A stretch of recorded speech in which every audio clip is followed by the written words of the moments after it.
네, 인생을 걸 만큼 우리가 집중하는 것이 있잖아요. 왜 그럴까요? 그것이 우리에게 생명이 되기 때문입니다. 예, 생명과 관련이 없다면 우리는 어떤 노력도 안 하겠죠.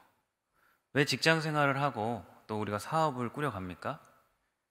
예, 그것으로 내 삶의 터전을 삼고 내 생명을 유지하기 위함입니다. 그렇기 때문에 누구나 직장이 잘 됐으면 좋겠고 사업이 잘 됐으면 하는 게 우리의 마음이죠. 어, 그러면 그것은 뭐 개인뿐만이 아니라 국가도 마찬가지입니다. 나라도 민족도 최선을 다해서 다음 미래 세대의 먹거리를 찾아야 되는 거예요. 그래서 요즘에 뉴스나 이런 걸 보면 사람들이 관심 있는 게 뭐예요? 뭐 생명 사업, 바이오, 의학이 굉장히 발달하고 있더라고요. 얼마나 발달하고 있냐면 이제는 뭐 코로나 백신뿐만 아니라 암 백신이 나온다는 그런 얘기들이 있어요. 그러니까 바이오와 생명 산업에 사람들이 목숨을 걸고 있어요. 앞으로의 그 산업이 변화되기 때문에. 그리고 그 의학계뿐만 아니라 자동차 산업도 그렇습니다. 이제는 환경이 굉장히 안 좋잖아요, 지금은. 인도 같은 나라들은 지금 사막화가 많이 진행돼서 그 인도의 중심부나 이런 데들이 이제 사람이 살 수 없는 정도의 그 기온으로 바뀌고 있다고 해요. 왜냐면은 이제 사람이 더우면 땀을 내서 자기 몸의 온도를 낮춰야 되는데 그 기후가 사람의 온도에 그 땀을 말리고도 더 더운 거예요. 그러니까 사람이 그 기온을 내려서 식혀야 되는데 그 더위가 그거를 감당할 수 없을 만큼 덥기 때문에 거기가 사막화가 된다 하더라고요. 그리고 자동차 산업도 그렇습니다. 뭐 석유나 저희가 예전에 석탄이나 뭐 가스나 이런 것들을 쓰지만 어느 정도 한계가 있고 또 온난화가 심해지다 보니까 사람들이 이 새로운 전기 산업이나 그 전기 자동차에 이렇게 목숨을 겁니다. 뭐 그렇기 때문에 또 전기 자동차를 만들려면은 리튬 배터리라는 것들이 있어야 하고 또 그 배터리를 만들기 위해서는 그 자원이 있는 그 산이나 그런 광산을 찾아서 거기랑 계약을 하는 거예요.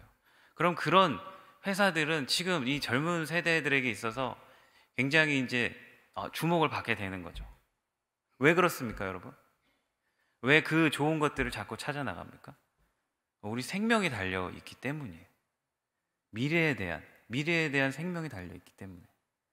하나님 나라도 이와 같다는 거죠. 오늘 이 밭에 감추인 보화에 이야기가 나옵니다. 그러니까 이 이스라엘 백성들이 이제 외세의 침략이나 그런 어려움을 당하게 되면 몰래 그 자기의 보화를 밭에다 다 감춰놓고 포로로 끌려가기도 하고 자기의 소유의 땅을 뺏기기도 합니다. 그렇게 하면서 이렇게 도망가게 되는데 나중에 그 밭의 보물이 누구 것인지를 알지 못하는 거예요. 그러니까 예수님이 이 배경을 알고 지금 이 상황에서 비유를 드시는 거죠. 근데 한 소작 농부가 와서 열심히 이제 자기의 일을 하고 밭을 일구다가 우연히 뭐가 걸리는 거예요. 그래서 열어봤더니 진귀한 보화인 거죠. 그럼 여러분들 어떻게 하시겠습니까? 주인에게 가서 말씀을 하시겠습니까? 그러면 양심적인 사람이잖아요. 네, 그쵸? 네, 근데 이제 성경에서 말하는 것은 거기에 집중을 하고 있지 않고 그 보화를 가질 만큼 그것이 가치가 있느냐는 거예요. 그러니까 자기의 소유를 다 팔아서라도 그것을 꼭 가져야만 하는 거죠. 중요한 것은 이 사람이 이 보화를 발견했다는 거예요. 거기 수많은 사람이 그 밭을 경작을 같이 할 수도 있고 또 시간이 지나면서 그 주인도 그 밭을 둘러보았을 텐데 유독 이 농부만이 그 보화를 발견했다는 겁니다. 이게 여러분 우연일까요? 우연일까요? 사람들은 우연히 자기의 인생을 우연히 개척하고 뭐 우리가 로또나 이런 것도 사고 싶은 마음 있잖아요. 내가 조금 경제적으로 좀 자유해지지 않을까. 그렇게 해가지고 어느 날 막 내 통장에 돈이 좀 이렇게 좀 쌓였으면 어떨까. 정말 살기 힘드니까 우리가 그런 막연한 마음을 가지고 살아가지만 정말 그걸로 인생이 잘 열릴까요? 그렇지 않은 경우들이 너무나 많잖아요. 그러니까 가치를 알고 가치를 찾아간 사람들이 결국 그것을 얻게 되는 거고, 이 소장농도 남들은 그렇게 그냥 지나칠 수 있는 것을 본 겁니다. 그래서 그것을 향해서 이제 속으로 생각하는 거죠. 내가 내 소유를 다 팔아서라도 꼭 이걸 사야겠다. 누가 본 사람 없나? 막 이렇게 주변도 이렇게 둘러보고 하면서 그렇게 마음을 잡고 있었을 겁니다. 예전에 그 중대한 범죄를 지은 죄수 중에 희대의 탈옥수라는 사람이 있습니다. 이 사람이 1990년대 후반에 우리 대한민국을 뒤흔들었어요. 혹시 아십니까? 네, 907일 동안 잡히지 않았다고 해요. 907일이면 뭐 거의 3년이 가까운 시기잖아요. 경찰들이 붙이려고 해도 기가 막히게 도망가 은신을 잘했다고 해요. 그래서 사람들이 잡히고 난 뒤에 어떻게 이 사람이 잡혔는가 너도 나도 되게 궁금해했다고 합니다. 그런데 그를 신고한 사람이 누군지 아세요? 가스 기사님이세요. AS를 해주는 가스 기사님. 되게 의아하죠. 경찰도 아니고 어떤 뭐 수사하는 사람도 아니고 가스 기사님. 왜냐하면 이 가스 기사님이 군대에 있을 때 사람들의 행동을 보면서 저 사람이 행동을 보면서 어떤 생각을 하는지를 이렇게 좀 유심히 봤대요. 그러니까 말은 이렇게 해도 행동 때문에 그 사람이 들통이 난다는 거예요. 그래서 어느 날 이제 가스 그걸 고치러 딱 들어갔는데 모자를 젊은 사람이 괜히 모자를 이렇게 눌러 쓰고 있더래요. 이렇게 자기 얼굴을 보여주지 않으려고. 그리고 이제 신혼집 같은데 뭐 사진 하나 없고 뭐 결혼 사진 하나 없고, 그러니까 의심이 돼가지고 이렇게 자기 숲에서 이렇게 한번 보고, 이제 워낙 유명했으니까 그 당시에, 그래서 경찰한테 얘기했더니 그 사람이 신창원이었던 거예요. 너무 어이없게 잡힌 거잖아요. 많은 사람들이 있었습니다. 정말 3년이라는 긴 시간 동안 지나쳤을 거예요, 사람들이. 하지만 이 사람을 알아볼 수 있는 사람은 이 수리 기사님이셨다는 거예요. 그러니까 볼 수 있는 안목이 있느냐는 겁니다. 우리 하나님께서 우리에게 주신 이 천국의 보화를 여러분들이 발견하고 그거를 찾고 구할 수 있는 안목이 있냐는 거예요. 내가 그냥 느낌으로 좋아 보인다고 해서 뭐 이게 잘 될 것 같아. 여러분, 그렇다고 그것이 잘 됩니까? 아니잖아요. 분명한 근거가 있고 그것을 시대적으로 볼 수 있는 안목이 있는 사람이 그걸 얻는 게 아닙니까? 그러니까 이 농부가 남다른 안목을 보고 있었다는 겁니다. 아마 이 성경이 말하는 그 농부가 다름 아닌 우리들을 비유하고자 하신 말씀인 것 같아요. 우리는 그리스도 예수 아래 정말 여러분 숨겨진 보물을 발견하고 계십니까? 찾고 계십니까? 에베소서 1장 8절 9절에 이렇게 말씀합니다. 이는 그가 모든 지혜와 총명으로 우리에게 넘치게 하사 그 뜻의 비밀을 우리에게 알리셨으니 곧 그 기쁘심을 따라 그리스도 안에서 때가 찬 경륜을 위하여 예정하신 것. 하나님도 그것을 예정하시고 예비하시고 비밀로 감춰놨다는 거예요. 누구를요? 예수 그리스도를. 그래서 하나님의 때에 그 예수 그리스도를 보내서 세상의 빛으로 구주로 보내주셨다는 겁니다. 그러나 물론 이것이 하나님께서 우리에게 보이신 것이지만 그가 나타난 바 되었음에도 그거를 볼 수 있는 사람과 보지 못하는 사람들이 이 세상에는 존재한다는 것입니다. 그래서 바울 사도는 고린도후서 4장 6절에 이렇게 말씀했습니다. 하나님께서 예수 그리스도의 얼굴에 있는 하나님 영광을 아는 빛을 우리 마음에 비추셨느니라. 하나님의 아들인 예수 그리스도를 비밀로 예정한 것은 맞지만 그것을 볼 수 있는 자와 그렇지 않은 자는 다르다는 거예요. 같은 예수님의 제자이지만 예수님을 은30으로 바꿀 수 있는 가룟 유다가 있는 것이고, 같은 예수님의 제자이지만 그 주님 앞에 나는 죄인입니다 고백하는 베드로와 같은 제자들도 있는 것입니다. 주는 살아계신 그리스도. 그렇게 다른 거예요. 44절이 우리에게 주는 또 하나의 교훈은 이 사람의 안목이 있는데 그 중에 이 비유의 주인공이 농부인데 그가 나중에 이 밭을 사잖아요. 결국에 이 밭을 결국 삽니다. 자기의 소유를 다 팔아서 삽니다. 그냥 자기의 있는 걸 다 팔아서 사요. 다. 이 시대에도 우리 그 젊은 분들 생각이 나네요. 영끌이라고 하는데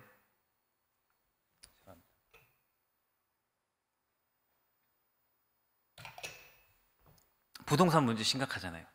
예. 이렇게 정말 이렇게 운전하면서 지나가면서 서울에서 이렇게 보면서 참 집이 많다고 느낍니다. 막 아파트예요. 아파트, 집. 근데 막상 내가 정말 내 권리를 가지고 살아갈 수 있는 곳이 얼마나 될까요? 정말 하나도 얻기가 어렵잖아요. 젊은 사람들도 미래를 위해서 살아야 되는데 앞이 안 보이는 거예요. 월급을 벌어서 한 달 한 달 살아도 그거 내가 언제 모아서 이 물가가 올라가는 세상에서 그걸 내고 살까? 그러니까 지혜를 낸 거죠. 그래, 차라리 투자를 하자. 투자를 해서 다 끌어 모아서 미리 내가 빚을 내고 사면 나중에 그것이 더 나은 가치가 될 거야. 그러면 이것이 내 자산에 대해서 늘어날 거야. 이런 기대감이 있는 거잖아요. 젊은 분들도. 근데 이 농부는 그런 안목이랑 한 가지 더 가지고 있다는 게 뭐냐면 바로 성실하다는 것입니다. 비록 남의 땅을 얻어서 농사를 짓는 소작농이지만 부지런하고 성실하게 그 밭을 가꾸다가 그것을 발견했습니다. 주인도 발견하지 못하고 또 그 땅을 거쳐갔던 사람도 발견하지 못한 땅을 성실하게 읽었습니다. 뭐 바위가 있었는지도 몰라요. 거기가 바위가 있는데 귀찮지만 그래도 내가 잘 농사하기 위해 한번 바위도 들춰보자. 그래서 우연히 발견했을지도 모릅니다. 보물을 그냥 대충 숨겼겠습니까? 사람들이 그냥 내 보화를 거기다가 대충 숨겼어요? 깊은 곳에 숨겼을 거 아니에요. 남이 보지 않네. 그것이 뭐 나무 밑에가 될 수도 있고 바위 밑에가 될 수도 있고. 근데 이 농부는 열심히 여기도 한번 갈아보고 저기도 한번 갈아보고 좋은 밭이 돼야 좋은 열매가 있으니까 한번 돌이라도 한번 들춰보자 하다 보니까 우연히 뭐가 걸리는 겁니다. 내 인생과 내 생명을 걸 만큼 좋은 것이 거기에 있었던 것입니다. 부지런한 거예요. 성실한 거예요. 하나님의 것을 찾기 위해 노력한 거예요. 더 갈급하고 더 구하고 내가 어떻게 하면 하나님 나라를 위해 일할 수 있을까? 내가 어떻게 하면 세상의 관점과 다르게 일할 수 있을까? 내가 어떻게 하면 하나님의 이름을 드러낼 수 있을까? 여러분, 정말 이 하늘나라가 천국이 여러분들에게 가치 있는 것입니까? 그래서 예수님은 천국은 침노하는 거라고 했어요.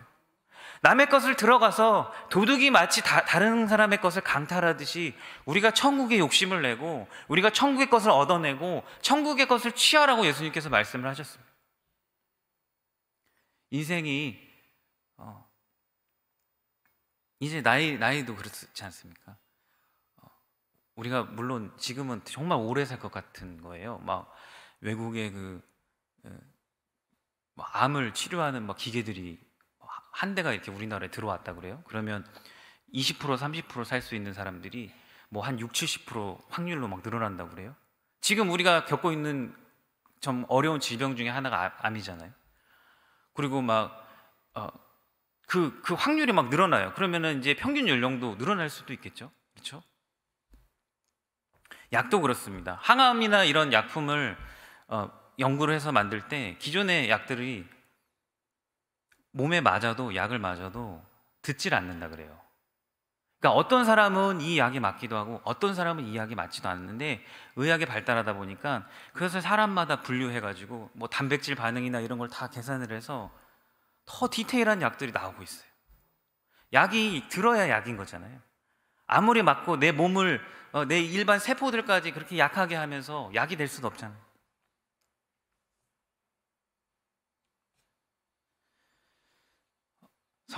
성경은 성실하게 하나님 진리를 구하는 자가 그 진리를 발견할 거라고 교훈을 합니다.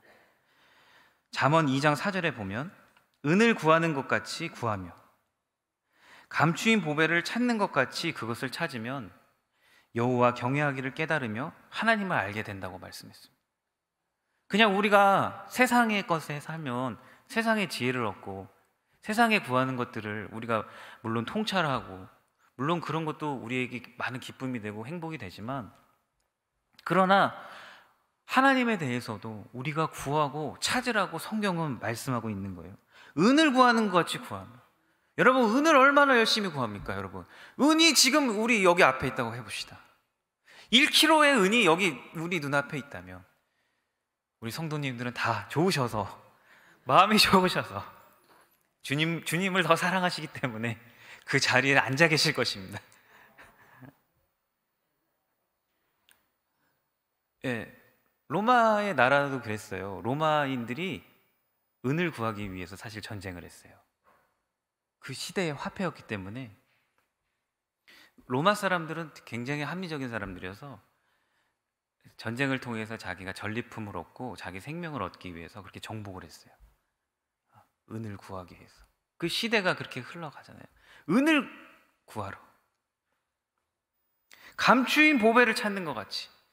금은 보화가 우리 교회 땅에 만약에 묻혀 있다면, 우리 든든한 교회의 주차장에 아마 있다면 다 거짓말을 하시고 새벽에 몰래 가서 그거를 파기 위해 나만 알아야지 하지 않겠습니까? 여러분, 그만큼 하나님 나라에 여러분의 가치를 둘 만큼, 그것이 가치 있냐고 묻는 거예요. 여러분의 인생을 가질 만큼, 여러분의 인생을 걸 만큼 그것이 가치 있냐고 성경은 말씀하는 것입니다. 성실과 진실과 그 안목이, 물론 세상에서도 그렇게 이야기하지만 우리가 신앙 안에서 그 안목과 성실과 진실이 바로 보물이신 그리스도를 더 깊이 만날 수 있는 길임을 믿으시길 소망합니다. 그렇게 하나님은 자기 일에 성실하고 진실하게 행하는 사람들을 택하여 은혜를 베푸시기를 기뻐하셨습니다. 성경에 보면 모세도 그래요. 장인의 양무리를 치고 있었어요. 막 그가 대단한 일을 했던 게 아니에요. 세상에서 막 큰 기업가가 돼가지고 자기 이름을 떨치면서 있었던 게 아니에요. 그 양을 치다가 하나님 부르시는 거예요. 그 소멸되지 않는 그 불 가운데 하나님께서 그를 불러서 말씀하시는 거예요. 그래서 대단한 일을 했습니까? 양을 치고 있었던 거예요. 자기에게 맡겨주신 그 사명을 감당하면서 그 모세를 부르셨고, 마태도 그렇습니다. 그 세리로서 자기 일하다가 예수님 부르셨어요. 내가 하고 있는 그 일에서 하나님이 나를 따라오라고 부르셨어요. 야곱도 그렇습니다. 7년이 하루같이 외삼촌 집에서 봉사했습니다. 베드로도 그랬습니다. 밤이 새도록 수고하며 그물을 던졌습니다. 다윗도 그렇습니다. 저녁 먹는 일을 잊고 열심히 자기 맡은 일하다가 아마 양을 치고 있었는지도 모릅니다. 그를 부르셔서 사무엘이 기름 붓는 자로 택하셨습니다. 잠언 11장 3절에 말씀합니다. 정직한 자의 성실은 자기를 인도하거니와 사특한 자의 패역은 자기를 많게 하느니라. 그런데 우리가 무엇을 위해 열심을 내야 되는 거냐고요. 우리가 무엇을 위해 게으르지 말고 무엇을 위해 열심히 해야 되는 것입니까? 여러분, 우리의 인생은 정말 화살과 같습니다. 우리의 몸은 연약해집니다. 그러기 전에 우리가 조금이라도 힘이 있을 때 하나님 나라와 의를 위해서 쓰임 받아야 되지 않겠습니까? 성도 여러분, 성경을 보면 하나님께 불성실하고 진실하지 못한 사람이 이렇게 쓰임 받은 예가 별로 없습니다. 라합과 같이 신분이 낮고 비천할지라도 하나님 그를 찾아오시고 만나 주셨습니다.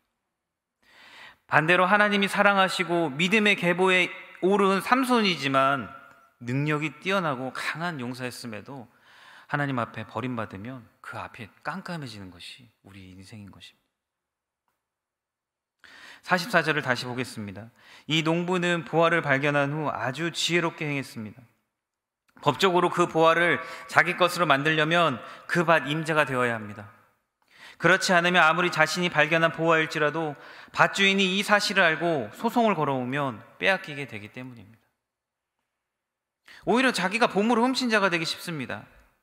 그래서 그는 자신의 지닌 모든 소유를 팔아서 이 밭을 사야겠다고 결심을 했습니다. 물론 우리가 여기서 농부가 비양심적인 사람이라고 할 수도 있습니다. 밭주인에게 이것을 전하지 않았기 때문이죠. 그러나 우리가 여기서 말하는 것은 이 양심의 문제가 아닙니다. 성경은 거기에 집중하고 있지 않습니다. 그 보물을 얻기 위해 그가 취한 행동이 어떤 것이냐고 말하는 것입니다. 보물을 얻기 위해 그가 어떤 행동을 했냐는 것입니다. 지금 여기서는 윤리적인 얘기를 하는 것이 아닙니다. 이 가치에 대해서 볼 수 있고, 이 가치에 대해서 투자할 수 있고, 이 가치에 대해서 인생을 걸 수 있냐고 말하시는 것입니다. 여러분의 생명에 관한 것이라면 포기할 수 있습니까? 우리가 자녀에 대한 교육은 왜 그렇습니까? 우리의 미래라고 느끼기 때문입니다.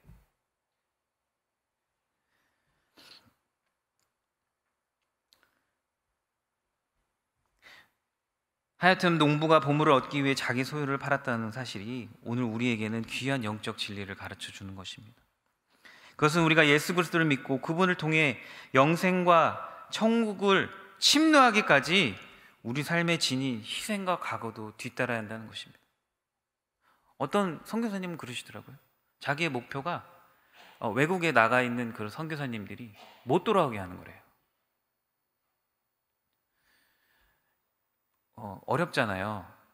외국에 가면 그 문화에도 적응을 해야 되고, 때로는 병이 걸릴 수도 있고, 우리나라처럼 막 그 병원의 치료를 쉽게 받지 못할 수도 있고, 또 이렇게 코로나나 이런 게 오면 어때요? 그 막 돌아오신 분들 계시잖아요. 이런 코로나 상황이나. 근데 여러분, 선교는 어떻게 해야 됩니까? 계속 해야 되는 거잖아요. 하나님의 나라의 선교는 계속 되어져야 됩니다. 그래서 자기 목표가 못 돌아오게 하는 거예요.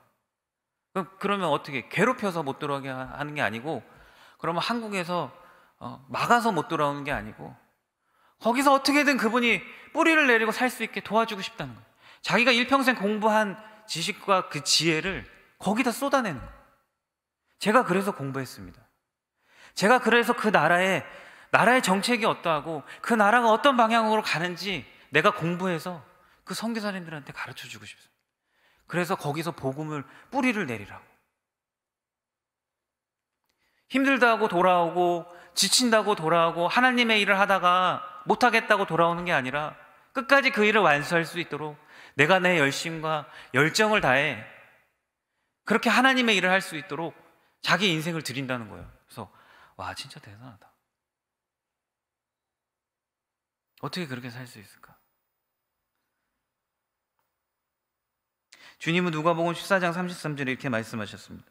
이와 같이 너희 중에 누구든지 자기의 모든 소유를 버리지 아니하면 능히 내 제자가 되지 못하리라. 또 바울은 자신의 복음의 여정을 들어서 빌립보서 3장 7절 8절에 이렇게 말씀하고 있습니다. 그러나 무엇이든지 내게 유익하던 것을 내가 그리스도를 위하여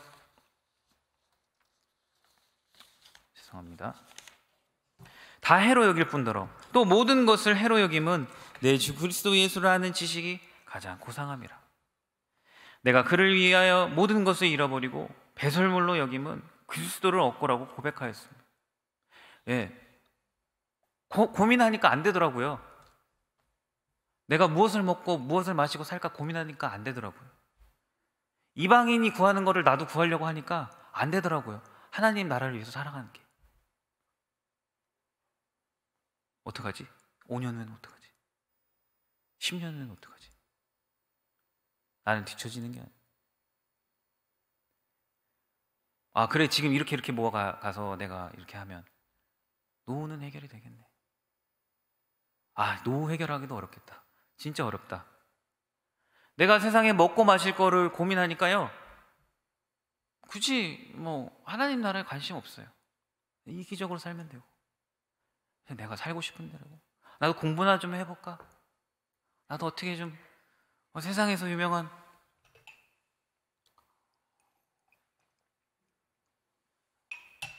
지식을 얻어볼까?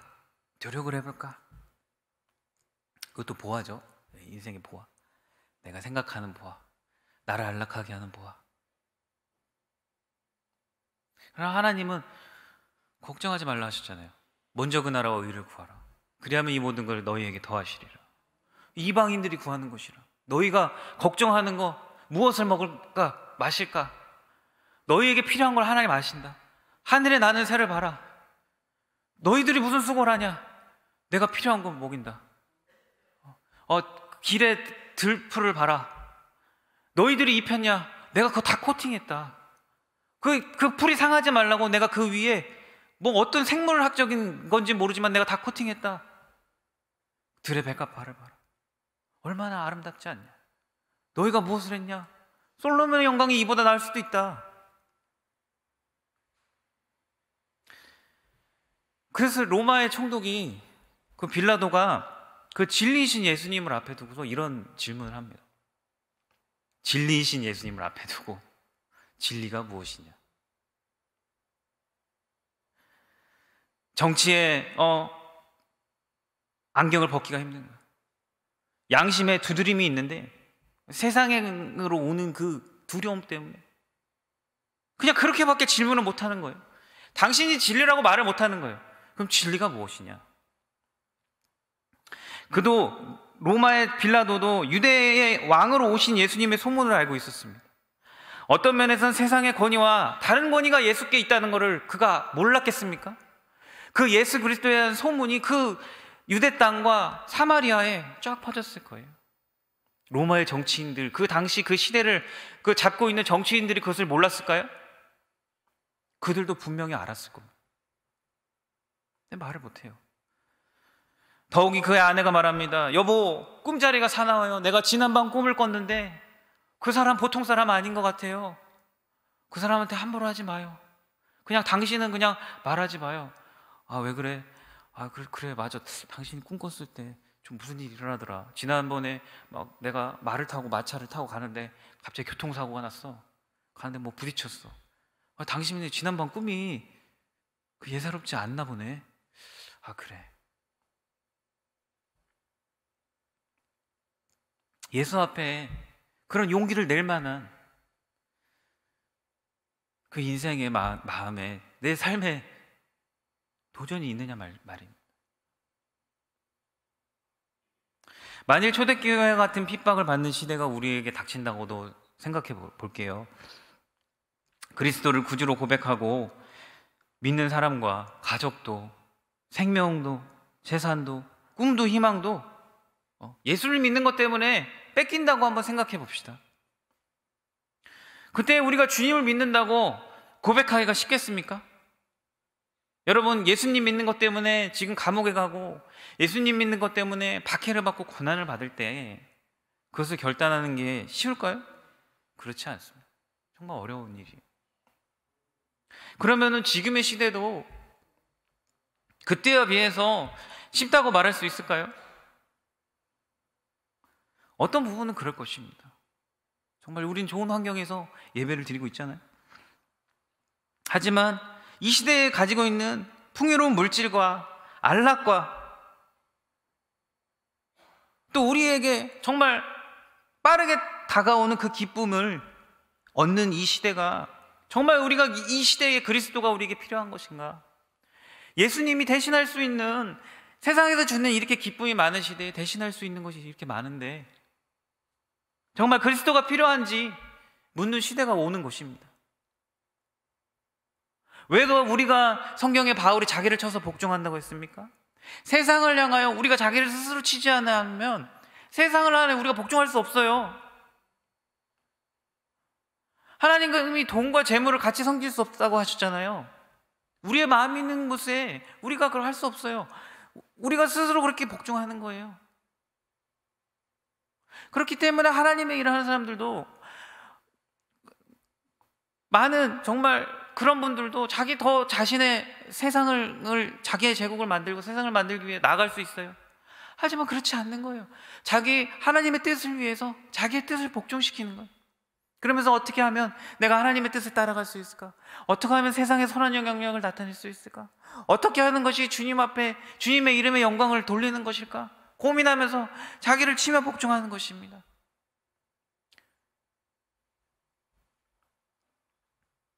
그런 부분에서 오늘 이 44절과 46절도 좋은 진주를 발견한 보석 상인에 대한 이야기입니다. 그것도 같은 맥락입니다. 그도 자신의 소유를 다 팔아서 그 귀한 진주를 사는 것입니다. 먼저 우리 주님께서 우리에게 그 역할을 하셨기 때문에 우리도 그 일을 할 수 있는 것입니다. 자신의 예수님의 나이가 30입니다. 그때 공생이 시작하셨어요. 3년간 공생애를 하셨어요. 30이고 30대는 언제예요? 한참 일할 수 있는 나이. 자신의 인생을 꽃피워 갈 수 있는 나이. 세상적으로 말하면 혈기 있는 나이, 능력 있는 나이, 힘 있는 나이. 또 어릴 때부터 몫으로 열심히 일하셨어요. 그냥 예수님 손재주 정도면, 그 정도 기간이면 뭘 해도 살아가실 수 있는 능력 있는 그 젊음을 가진 분이 자신의 인생을 다 들여서 마치 진주를 사듯이 우리 인생을, 그분의 인생을 한번 내놓았다면 우리도 한 번쯤은 생각할 수 있을 거 아닙니까? 그리고 그는 하나님이셨습니다. 하나님이셨는데 낮은 곳으로 오셨습니다. 낮은 곳으로 오셔서, 여러분, 낮은 곳으로 오셔서 의로우신 분이 감옥의 죄인이 된다고 생각해 보세요. 합당치 않잖아요? 집에 가축이 아프다고 해서 우리 안에 들어가서 혹시 생활하실 분 계신가요? 내가 소를 키우고 농장을 운영하는데 어느 날 소가 너무 아픈 거예요. 그래서 같이 우리에 가서 그를 위로하기 위해서 우리에 들어가서 살아가실 분 계신가요? 예수님이 먼저 우리를 향해 그의 희생을 감당하셨어요. 그 가치로 우리가 얻은 것이 이 땅에서 잘 체감이 되지 않을지라도 적어도 성경에 말하는 그 진리가 진실이라면, 우리가 믿음으로 그것을 받아들인다면 우리는 그에 합당한 삶을 드려야 할 수 있지 않을까요? 그렇게 생각해 봅니다.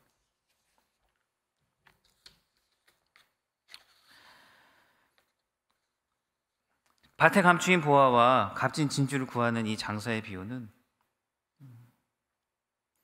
이 천국이라는 것이 자기의 모든 것을 희생하고라도 얻어야 할 가치 있는 것이라는 점에서는 공통점이 있습니다. 우리가 실상에서 투자로서 부동산을 매매하고 경매하고 이런 것이 어떤 이유에서 그럴까요? 물론 우리가 요즘 말하는 걸 똘똘한 한 채를 사서 자녀를 잘 키우고 살아가는 데지만, 조금이라도 욕심 있는 사람들은 어떻게든 내 투자를 해서 내 자산을 늘리고 싶은 그런 마음들이 있을 겁니다. 중요한 건 뭐예요? 내가 그것을 위해서 수익을 낸다는 거예요. 몇 배, 몇십 배, 몇백 배 수입이 된다면 그것을 위해서 마다하지 않을 사람이 없다는 거예요. 그러니까 세상적으로는 그 수익이 보이지 않을지라도 하나님 나라를 위해 투자하는 사람들이 바보겠습니까? 하나님 나라를 위해서 일하시는 분들이 부족해서 그렇게 했습니까? 아닙니다. 정말 중요한 가치를 만났기 때문에, 정말 중요한 가치를 보았기 때문에, 그러니까 멈출 수가 없는 거예요. 그것보다 더 중요한 것, 세상에서 말하는 은을 구하는 것보다 더 중요한 것을 발견했기 때문에 그들이 그렇게 그 삶을 위해서 나아가는 거예요. 그걸 모두 찾으시는, 또 찾은 여러분들 되시길 소망합니다. 그래서 주님을 위해서, 주님의 나라를 위해서 살아가는 여러분들 되시길 소망합니다. 그리스도께서 참된 성도를 얻기 위해 자기의 모든 것을 희생하신 것과 같이 우리도 그리스도와 천국을 위해 우리의 것을 희생하고 지불할 때 비로소 천국을 소유하게 될 것입니다. 그러므로 우리 사랑하는 현명한 우리 성도님 여러분들은 그리스도와 천국을 위해 그 무엇이든 헌신하며 지혜롭게 값을 낼 수 있기를 소망합니다. 기도하도록 하겠습니다. 사랑해 주님, 감사합니다. 하나님, 우리가 하나님 나라를 위해서 조금이라도 우리의 것을 드리고 살아가길 소망합니다. 하나님, 우리에게 지혜도 주시고 능력도 주시고 또 볼 수 있는 안목도 허락하여 주시옵소서. 그래서 천국이 침노하는 자의 것이란 그 주님의 말씀과 같이 우리가 천국을 소유하고 그것을 침노하고 뚫고 들어갈 수 있는 우리에게 힘을 더하여 주시옵소서.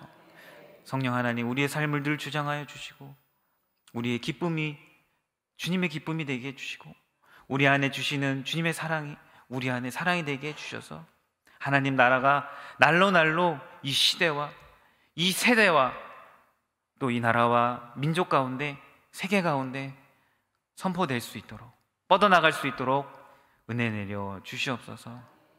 감사드리며 예수님의 이름으로 기도드렸습니다. 아멘.